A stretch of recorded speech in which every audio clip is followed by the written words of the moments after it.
Mesdames et messieurs, bonjour et bienvenue dans votre émission intitulée Chronique de la semaine. Dans Chronique de la semaine, nous revenons sur le sujet sensible de la semaine. Et au courant de cette semaine, c'est l'insécurité urbaine qui, qui monte toujours dans la ville de Kinshasa et qui a conduit même au kidnapping, au vol, au meurtre et surtout au meurtre du l'ex-ministre M. Chéribé Okende et de heureuse mémoire ou paix en son âme, qui était aussi député national, mais aussi porte-parole du parti Ensemble de Moïse Katumbi. Mesdames et messieurs, c'est avec M. Yann Kibaka que nous allons interpréter ou même analyser le fait de la ville de Kinshasa. M. Yann, bonjour. Bonjour, Monsieur Aristote Badiaoué, bonjour, chers téléspectateurs et téléspectatrices, chers internautes. Nous vous demandons de vous abonner massivement sur où est les TV, partager où est les news.net pour ne rien rater de nos différents programmes. Je crois que vous serez toujours informés avec ce que nous faisons au quotidien. M. Yann Kibaka, ils seront toujours informés. Et aujourd'hui, à quelques jours du jeu de la francophonie qui sera tenu ici à Kinshasa, apparemment la ville de Kinshasa gangrène encore de l'insécurité. Est-ce que cela rassure?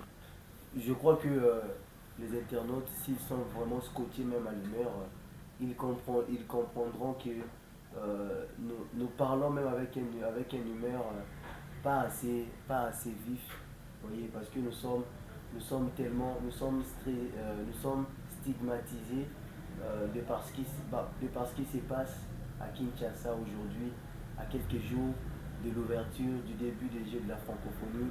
Je crois que une activité internationale, Kinshasa reste toujours meurtrière. Il y a des cas d'enlèvement à tout moment, Bien il y sûr. a des cas de meurtre à tout moment, il y a de l'insécurité en recrudescence. Parce que depuis un temps, avant qu'il y ait ces enlèvements, quoique l'insécurité régnait, mais cette fois-là, cette fois-ci, c'est une recrudescence au point mort, les amis. Je crois que nous sommes tellement stressés par rapport à ça, ça nous fait tellement mal, ça nous rend mal à l'aise, mais c'est ce que nous pouvons dire. D'abord, nous souhaitons nos condoléances, nos sincères condoléances à toutes les familles éprouvées déjà, qui ont vécu un cas d'enlèvement, un cas de kidnapping, un cas de meurtre, particulièrement à la famille biologique de l'honorable Chéribin Okende, l'ex-ministre des Transports et Voies de Communication, porte-parole de l'ensemble. Et en même temps, nous souhaitons nos sincères condoléances de la part de OLE, du groupe OLE, à toute la famille politique ensemble pour la République de Moïse Katumbi. Nos sincères condoléances. Je crois que c'est ça. Kinshasa reste à craindre, mais quoique la peur, quoique la crainte, quoique l'insécurité, nous croyons qu'on peut mettre fin à ce phénomène. Et sur ça, il y a des questions qui surgissent. Parce que des fois, on se dit, est-ce la police est vraiment à la hauteur? Sans compter des kidnappings, sans compter tout ce qui se passe là, est-ce que notre police peut vraiment nous le faire? Ou bien il faudrait que l'armée vienne vraiment au rescousse de la police? Parce que c'est peut-être l'ultime solution qui peut nous rester là. Monsieur Aristote va dire oui. Merci pour la question. Je crois que c'est la question fondamentale pour cette émission. Prenons d'abord le cas de l'honorable, le feu honorable aujourd'hui, le regretté honorable aujourd'hui, Chéribin Okende qui nous a laissé. Voyez, nous sommes journalistes, nous ne prendrons pas une part politique, nous restons en politique, nous analysons les faits. Vous savez, dans des pays aujourd'hui avancés, et nous voulons aussi l'avancement, ces pays savent aujourd'hui assurer la sécurité des citoyens. Des citoyens avec La leurs biens. sécurité des citoyens est, et même, je peux dire, la première responsabilité de l'État. Bueno, nous avons étudié à l'école, aux universités, et nous sommes également professeurs, nous enseignons. Nous avons enseigné, nous enseignons nos enfants.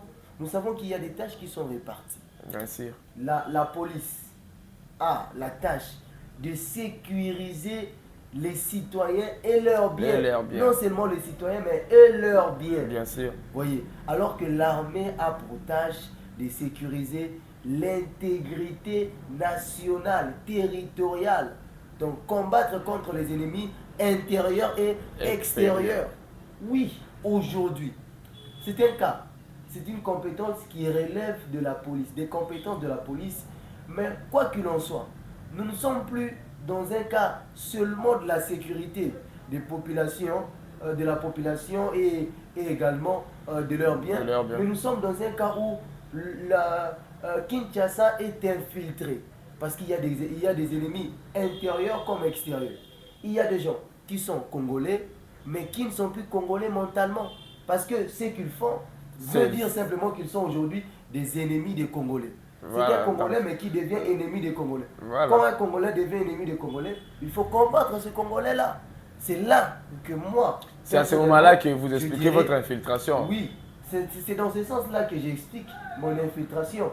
Voilà. Parce que là, on peut dire que la police a déjà failli, donc c'est correct. Bon, aujourd'hui, si on regarde avec les cas récents, avec les cas avec lesquels nous nous sommes déjà habitués, le phénomène qui prenait de l'ampleur, c'est le phénomène Koulouna. Tout le monde s'est réveillé le matin, le Koulouna a fait ceci, le Koulouna a fait cela, le Koulouna a fait, le Koulouna a fait. Mais aujourd'hui, ce n'est plus le Koulouna a fait. C'est le kidnapping. Mais oui, c'est le kidnapping. Le meurtre. Oui, le meurtre à répétition. Je crois qu'il y a un fait que je devais soulever quand je parlais d'abord de la disparition de l'honorable. Non, la disparition de l'honorable, on pourrait bien y revenir, mais oui, parlons-nous d'abord des kidnappings, surtout des kidnappings, le vol à main armée. Parce que si je peux même vous apprendre, hier tard, presque 18h, 19h, au rond-point Kilmazière, il y a eu des fusillades entre les assaillants et le propriétaire. Le propriétaire a eu même, dans ce que tout le monde félicite, il a réussi à maîtriser celui qui paraît être le chef de ces assaillants-là. Il a maîtrisé le gars et les autres sont partis, lui il est resté. Donc c'est quelque chose qui commence à faire, même à 19h, oui. 18h. Ce qui est bizarre, c'est comme si on a déporté la guerre qui se passe à l'est, ici, en pleine ville. Et là, c'est anormal. J'expliquais, M. Aristote Badiaoui, regardez, dans des villes, dans des pays bien organisés, la sécurité, surtout de la capitale, mais oui, la sécurité de la capitale est primordiale.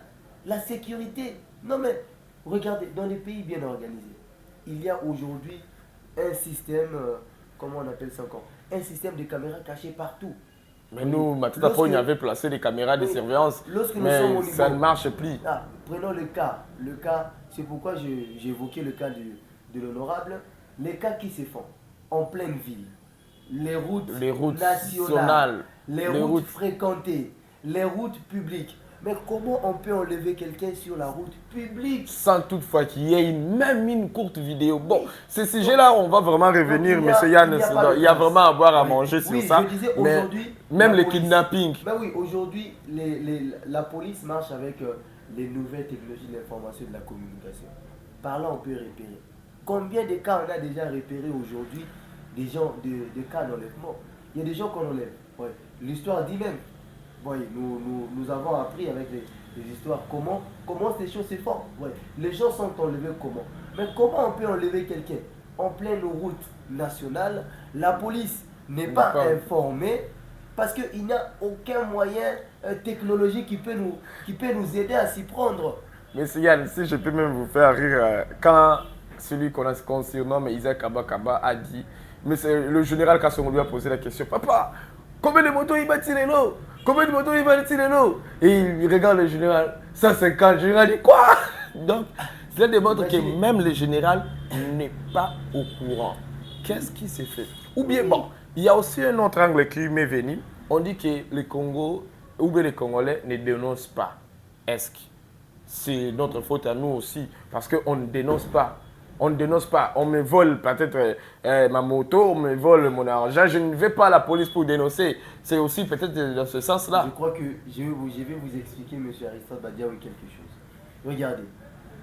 Les cas qu'on a soulevés avec ce monsieur nommé Isaac Kaba, il y a quoi? Regardez. Quand il vous prend votre moto, il vous tue. Il ne vous laisse pas en vie. Quelqu'un qu'on a tué. Comment peut-il comment peut-il retracer la personne à la base de son meurtre? C'est compliqué. Voyez, oui, j'étais en train de le dire, M. Aristote Badian. Vous allez voir qu'aujourd'hui, voyez, je crois qu'il faut renforcer et équiper les éléments de la police aujourd'hui. Il ne faut pas seulement prendre le premier angle de condamner la police. Oui. Bon, c'est peut-être qu'ils ne sont pas Oui. outillés, peut-être Non, qu'ils je ne sont crois pas que vraiment... c'est ces gens-là, qui est de ceux-là qui donnent leur vie à sécuriser la population. Bien sûr. Quoi que leur défaut, même s'il y a tracasserie, même s'il y a quoi que ce soit. Mais ce sont des gens qui donnent leur vie pour le Congo. Moi je dis, si vous allez ailleurs, les gens les mieux payés ailleurs, parmi les gens qui sont mieux payés ailleurs, il y a des fonctionnaires et des policiers. Les policiers militaires sont bien payés. Pourquoi? Parce qu'ils assurent la sécurité de la population. Voyez, aujourd'hui, les honorables, plusieurs autorités sont bien payées, bien rémunérées. Ils ne prennent pas le temps même de faire voter une loi pouvant amener à mieux rémunérer la police, renforcer la police en termes de munitions, même en termes de nombre de personnel. Moi je vous dis, si même à Kinshasa ici, nous avions beaucoup de policiers qui sont bien rémunérés, moi je vous rassure que cette police fera de grandes choses. Simplement parce que la police ne se trouve pas dans ses droits. Même pas la police, il y a aussi les militaires. Le militaire, moi je pense que là je peux vous arrêter parce que je sais que les militaires ils sont en train de revenir en formation et en outils. Oui. Parce que nous avons vu les images dans ces vraiment une bonne chose côté porter l'armée. L'angle que je voulais prendre, c'est que vous voulez faire intervenir l'armée contre les M23 qui nous mettent toujours mal à l'aise. Pour outiller la police dans le cas des enlèvements et ainsi de suite. Bon, allez-vous la motiver? Bon, bien sûr, ce sont des tâches supplémentaires qu'ils vont faire. Bon, je ne sais pas, mais j'imagine bien qu'ils seront. Ça pourrait quand même me donner quelque chose parce qu'on ne peut pas faire une autre tâche sans tout faire rémunérer. En tout cas, M. Aristote doit dire quoi qu'il en soit, qu'ils ajoutent les militaires pour renforcer la police. L'essentiel, c'est que la population soit sécurisée. Je vois que les autorités qui nous suivent aujourd'hui, nous sommes journalistes. Nous sommes l'intermédiaire entre les dirigeants et les dirigés. Chers dirigeants, nous vous demandons encore de renforcer la police, de renforcer la sécurité des citoyens et leurs biens. Je vous dis, si peut-être il y a des endroits où vous n'arrivez pas, chers dirigeants, la population est dans une insécurité. Il y a des endroits ici à Kinshasa où il n'y a même pas un signe de policier. Quand vous y arrivez, vous sentez l'insécurité. Donc, vous ne vous sentez pas bien. Voyez, à cause de tout ça, chers dirigeants, nous vous appelons. Lorsque vous venez auprès de nous, auprès des citoyens, le 20 décembre, vous reviendrez encore auprès de votre base. La base va vous donner des voix et vous serez élus. Et ce que nous vous demandons, prière de penser également à la sécurité de la population. Bien sûr, c'est ce que j'ai expliqué un truc là début. Vous m'avez arrêté. Parmi les missions traditionnelles de l'État, il y a la sécurité de la population et leurs biens. Si l'État échoue sur la sécurité, mais en quoi l'État est État? En quoi le pouvoir est pouvoir? Moi je dis l'État, c'est la mission traditionnelle. Nous pouvons être dans un État où peut-être on ne mange pas. Oui, on ne mange pas. Mais quand on est en sécurité, la sécurité a plus de valeur même que le manger. Quand nous avons la paix, est-ce qu'à Kinshasa nous avons la paix? Voyez. Bon, en RDC en totalité. En RDC en totalité, nous étions en train de penser à nos amis, à nos concitoyens qui vivent dans l'Est de l'RDC. Mais aujourd'hui, est-ce que nous prenons encore le temps de penser à eux? On pense à nous-mêmes aujourd'hui. Il y a des questions qui vont vraiment nous donner cet angle-là. Et cette fois-ci, M. Yann Kibaka, d'après le journaliste qui interprète la façade, les images, les signes, comment on dit, les communications non articulées du président de la République, hier au Conseil des ministres, on dit que le président était furieux.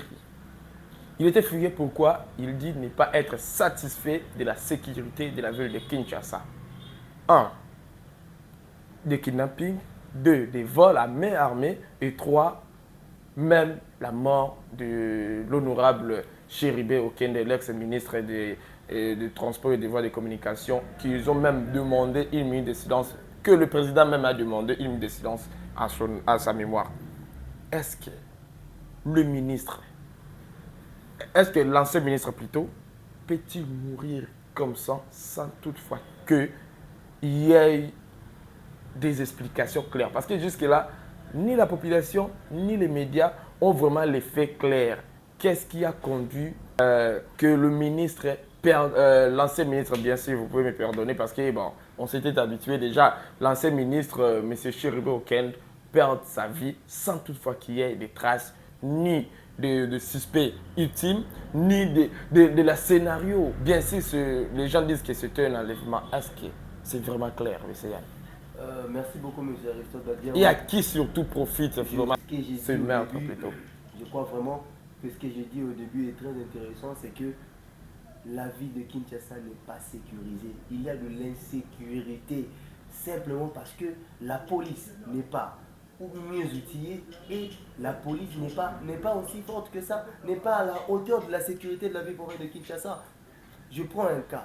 Vous avez parlé de la disparition, c'est le cas que nous traitons, la disparition inopinée de l'honorable Chéribé Okende. Comment expliquer ça?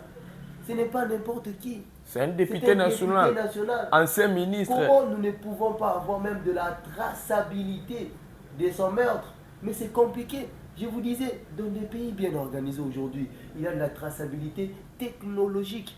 Vous voyez, si nous étions, je prends un cas, dans un pays développé, si nous étions à jour avec les nouvelles technologies. Le nom du pays, parce que nous sommes via un média populaire, je ne cite pas le nom du pays. Prenons un cas des pays développés. Je ne prends pas ce cas-là en particulier. Quand vous êtes dans des pays bien organisés, dans des pays, pour ne pas dire bien organisés, dans des pays développés, avancés en termes de technologie, quand il y a meurtre, il suffit simplement qu'il y ait des empreintes là-dessus, on arrive à repérer directement de qui il s'agit. Moi, je vous dis, si je peux relater une petite histoire des États-Unis d'Amérique, je crois que vous le connaîtrez. Vous connaissez l'histoire qu'on appelle l'histoire de Watergate, l'affaire Watergate. Oui. Vous savez, l'affaire Watergate, qu'est-ce qui s'est passé? Le président à l'époque, le président Nixon, ce président craignait perdre l'élection présidentielle, la prochaine élection présidentielle. Je crois que pendant ce temps, il devait être républicain. Les démocrates se réunissaient dans un hôtel qu'on appelle Watergate. Le jour où les démocrates vont se réunir, simplement pourquoi? Pour essayer d'arranger, de prévoir leur stratégie pour les prochaines élections, l'hôtel a été cambriolé. Et puis on retient qu'il y avait 5 cambrioleurs. Oui, on a retenu qu'un seul cambrioleur. Mais à partir de ce cambrioleur-là, voyez, on a mené des enquêtes et même des journalistes ont approuvé que ce cas-là venait de l'autre camp, le camp qui s'opposait aux démocrates. Voyez, parce qu'on a mené des recherches et des recherches. On a suivi des traces et des traces de ces cambrioleurs. C'est comme ça qu'on est arrivé à démasquer le coupable. Vous voyez, aujourd'hui en RDC, on doit chercher vraiment, on doit suivre ce cas à la lettre. Nous sommes journalistes. Nous n'incriminons personne. Ni la majorité, ni l'opposition, ni qui que ce soit, mais nous demandons que les bonnes enquêtes soient faites. Que les bonnes enquêtes soient faites. C'est pourquoi le président de la République a